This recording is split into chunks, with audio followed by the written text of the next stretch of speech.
in their garage. Well, I had to re-record the beginning of this video just for the fact of it started out really super nice and sweet, and it's kind of like as good as it gets when Jack Nicholson's in the back of the car and he goes, "We all have these terrible stories to get over," and you... It's not true. Some of us have great stories, pretty stories that take place at lakes with boats and friends and noodle salad. Just no one in this car. Well, no one in this car or no one in this truck is having a good day today.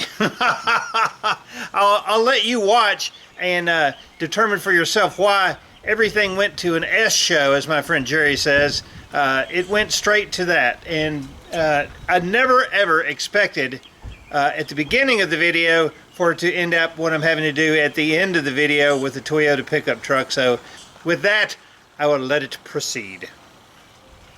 Well, the weather has gone straight to crap. It almost got freezing 2 nights in a row. We had to cover up all the plants. It's been raining for the past 2 days. So painting the inside of the cab and the front and getting all that cut in has not happened yet.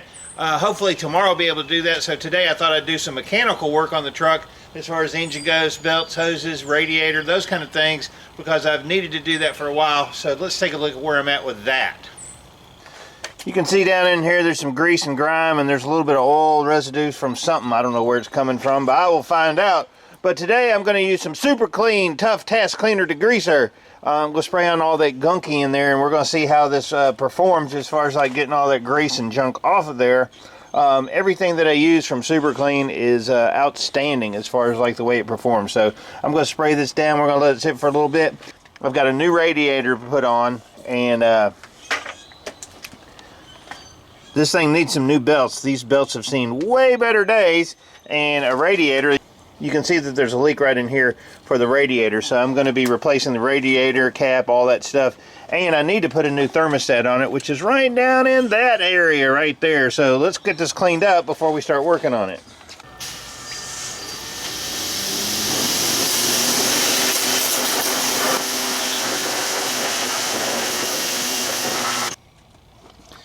Pretty amazing. The Super Clean really got all the gunk and garbage off of the engine block, and I'm pretty surprised at that.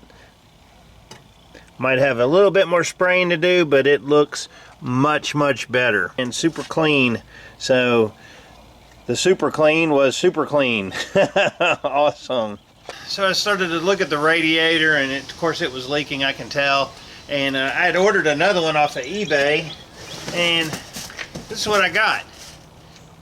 And I don't know if you can see it, but it's got like a plastic tank, and it looks basically like a piece of Chinese garbage. So I'm not going to be using this one. It's aluminum. It's a 2-core, and I think it was like 60 bucks. Maybe I can sell this on Craigslist or something like that, but I'm not going to use this one because it just looks like crap. And now I'm just being a little bit particular. After looking at the factory brass one and then looking at this plastic one, I just couldn't make my little baby have that crappy ass plastic tank. So I'm going to be waiting for the other one. Now it cost $225, like $225 for the factory style brass super cool tank versus the plastic $60 one. But when I open the hood, I don't want to see like some garbage like this in there. So now I'm going to wait. Been rooting around in the engine compartment, and what I noticed was, of course, this is rock hard, this power steering pump. This hose is pretty tight too. Got a little bit of leakage on it, but this was the most troubling. As I was looking at this hose, I was looking at the pressure line. You see that right there? Now that doesn't mean that you couldn't still drive it if the power steering blew out, but it does mean that that would be something that you don't want, you might as well fix now. So I ordered another one of those. So I'll be replacing the power steering lines. Awesome.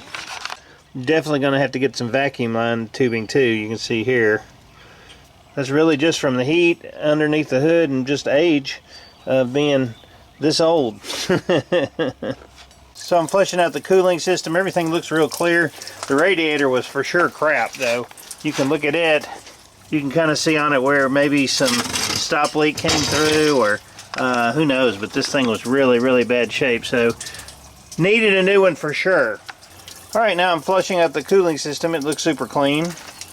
Last couple times I drove the pickup truck, it overheated a little bit. I took it to the dump and was dumping off a bunch of stuff, and probably more than likely it was because the radiator didn't hold antifreeze. But it could have been thermostat, it could have been the water pump. Any of those things can cause an overheating issue. Now at this point I've got everything off down to the water pump, and now's a good time to save $20 and not put a new water pump on and put everything back on, new belts, hoses, everything, and leave the old water pump, don't you think? No, spend $20 extra and go ahead and put on a stinking water pump. Now, I got on Rock Auto this morning, and they were the cheapest on an 87 Toyota pickup truck part. Sometimes, like, your parts stores are going to hose you for that. And I did the dance of which warehouse it's coming out of and get down to 2 different warehouses so I don't have to pay $600 in shipping from Rock Auto. And I got about $100 worth of stuff coming in. That's really everything I need for the hoses, the belts, thermostat. So I'm excited about that. I'm going to have to wait a couple days. However, I can go ahead and pull the water pump off and continue to clean and get things prepped under the hood for all the new parts to come in. Everything was going really well. Taking all the parts off, getting ready to clean it, and I pulled out the dipstick, and I got some bad news. And this is really not what I wanted to see. Here's what I got. When I pulled out the dipstick, it looks like chocolate milkshake, which is never good. That's always bad. That is super not good. So the next thing I did is drain the oil, and of course there was a ton of water in that also. Yeah, that is not a good sign right there. Trying to film around the barking from my great neighbor that lives behind me. So here's where I'm at. If there's water in the oil and it's a great amount, then usually it means one thing. That means that your head gasket's blown. Now it could be something on the timing chain, but this motor's probably got 3,000 miles on it since it was rebuilt. My guess is that the head gasket got hot because of that crappy ass radiator. Once it got hot, it caused the head gasket to warp, and I can get a whole new head gasket set and all for about 250 bucks. So the question is, with me at the point that I'm at, with all these externals off of it, wouldn't it make more sense to go ahead and spend 250 bucks, go ahead and pull the head off, put the new head back on? I won't have any machining. I could get this head machined, sell it on Craigslist or save it, whatever. But at least at that point, I'll have that fixed, and I won't have gone through all this other work and then go, oh yeah, now I get to fix the head. So I think that's going to be the direction that I go. But I'm really kind of not happy that the head's blown on this thing. But I kind of had that suspect last time I went to the junkyard, and it ran out of antifreeze because of that radiator.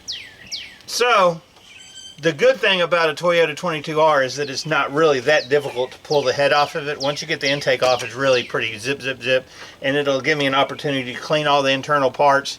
I've got a couple polishing things I want to do to the valve cover, so I'm going to get going on that. Awesome! Alright, I've got a rain delay. You can tell I've been doing a little bit of work though, for sure. As far as the truck goes, I'm disappointed I got to pull the head, but I'm glad I'm doing it now.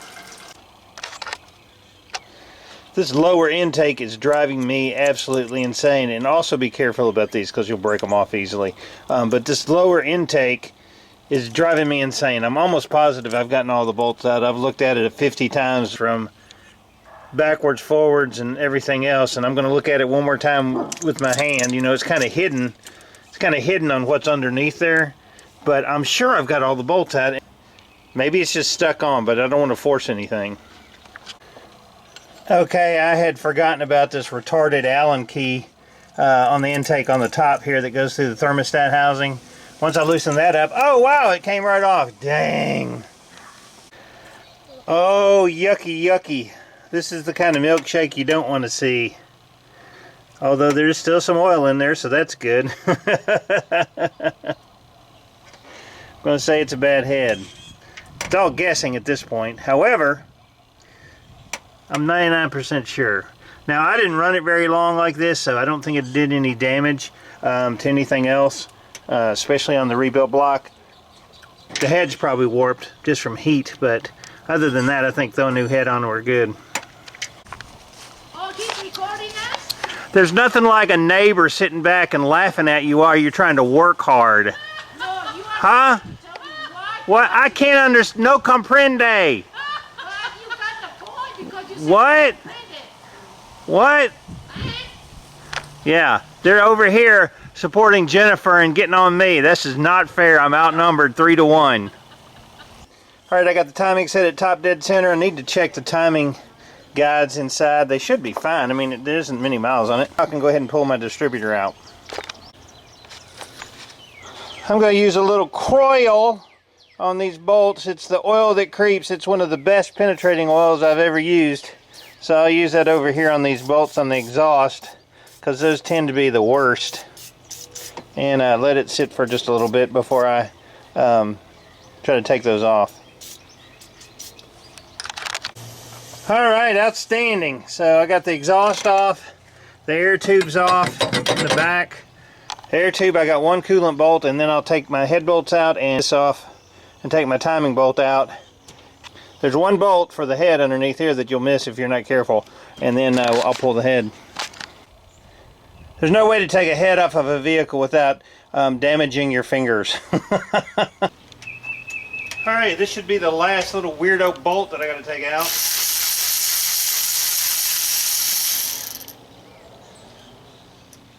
Gross. This one's always nasty.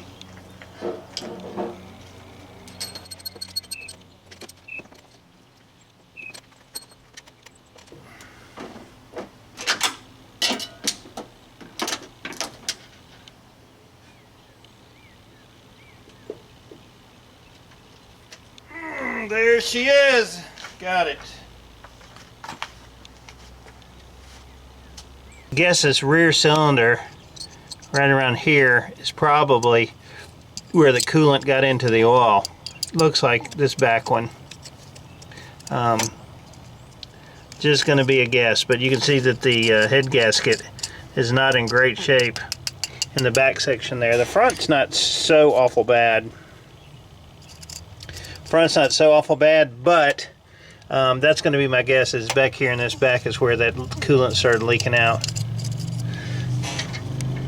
I'll look at the head a little bit closer later, but the head is off.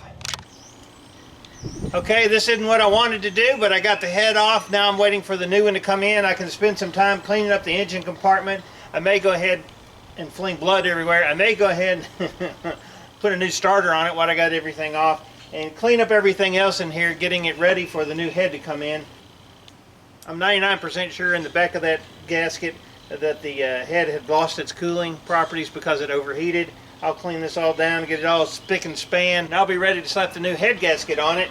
I also am going to eliminate the EGR and put some block-off plates there, because now's the time to do it, which is a super fine thing to do. So I'll be cleaning on this.